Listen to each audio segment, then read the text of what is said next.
Mr. President, now what's just been described are very unfortunate labels used by the UN that can be summed up as follows. 1.2 million people who are in the depths of poverty. $2.2 billion of the United States money invested in weapons, 20 times the budget of the United Nations invested in the nuclear. And all of these should be compared to issues of development. Africa gets from the IMF and the World Bank $34 billion, vis-a-vis $160 billion invested in the West. The paralysis of the Security Council, the paralysis of the World Trade Organization, increasing tensions due to geostrategic repositioning. The World Health Organization, which is increasingly dominated by Western pharmaceutical companies, and trade interests.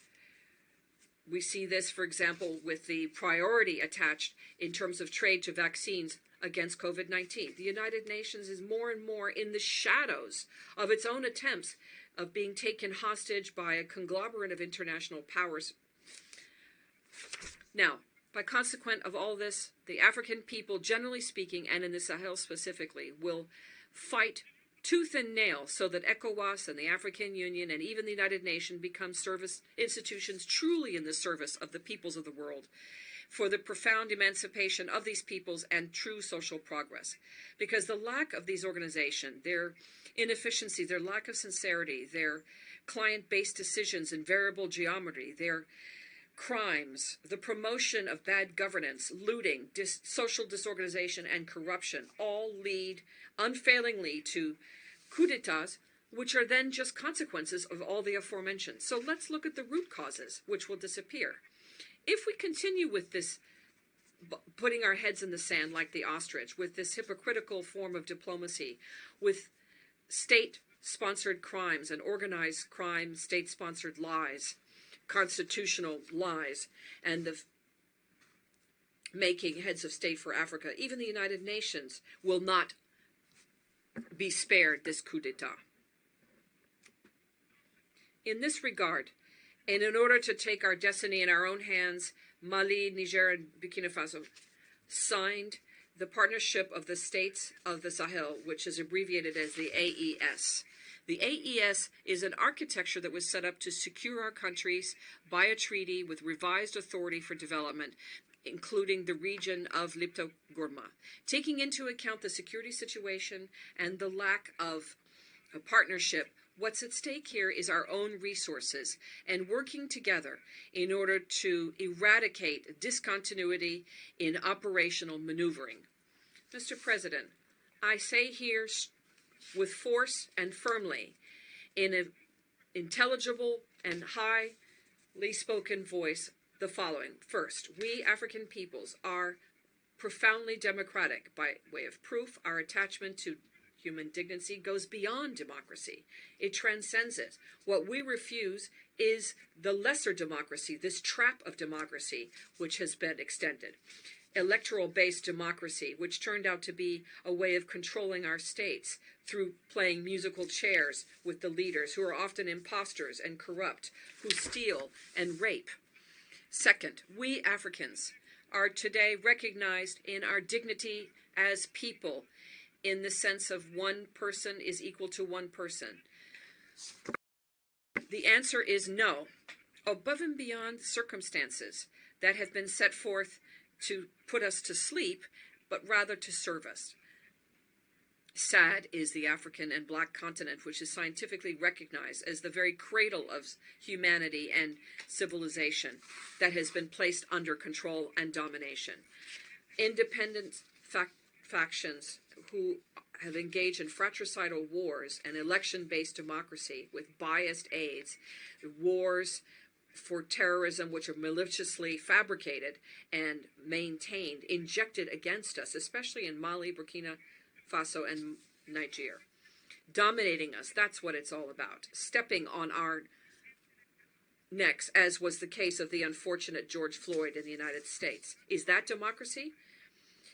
These are partisans of a special kind of liberty that is intellectually justified to justify barbarism against our peoples, fighting supposedly for dignity and sovereignty. And that's why we have decided to say no. No to all these so-called friends who want our so-called good or who threaten us with war, to impose their friendship. That's why we don't want the democracy sold to us by wolves in sheep's clothing. We need to provide adequate leadership for our people so they can seek their own happiness, for the full emancipation and true social progress for our people, be it economic, social, cultural, or security development. Third, the African people, generally speaking, and in the Sahel specifically, have discovered the chains of economic, security, social, cultural alienation that have materialized in secret agreements with France, where they committed to break their true emancipation. This includes, amongst others, the colonial debt.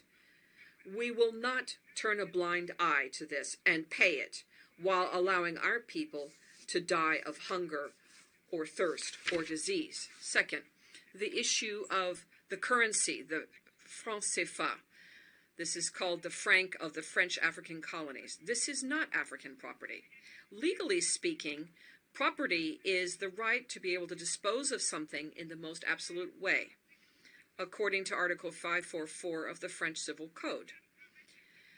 A patent is therefore held by France on the currency, the French CFA, and therefore it is the property, but it's the property of the African Francophone states. And what's amusing here is that the bills are produced by France for West Africa, and they're different from those of Central Africa, even though it's supposedly the same currency. The same document recognizes the French CFA by Decree 45 of the 26th December 1945, and it was signed, this legislation was signed by Charles de Gaulle, President of the temporary French government, René Pleven, Ministry of Finance, and Jacques Sousnel, the Minister of Colonies at the time. Next, the priority and interest for French companies in bids for public procurement and public offers. And finally, the exclusive right to provide equipment, and military equipment, and other types of military officers in colonies. If we ignore that these coups d'etats are often the result of bad governance and constitutional maneuvers in order to provide additional mandates, that will always happen. We need to be lucid about this and root out the real causes and require respect of democratic rules and virtuous governance. 5, the African people don't have a problem with the French people. It's rather the French policies and politics we have a problem with, the condescendence. That's what we reject. Refusing an ambassador to Niger is a violation of international law, especially Article 1 and 2 of the Vienna Convention, paragraph 9, on diplomatic relations of 1961.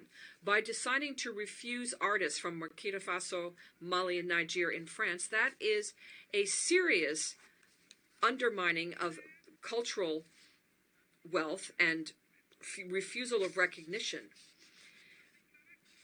An artist is a psychic doctor, even at long distance. By declaring them, we do not want to have people unemployed, migrants and thieves and so forth in France. We do not want the looting, the cynical looting of our resources.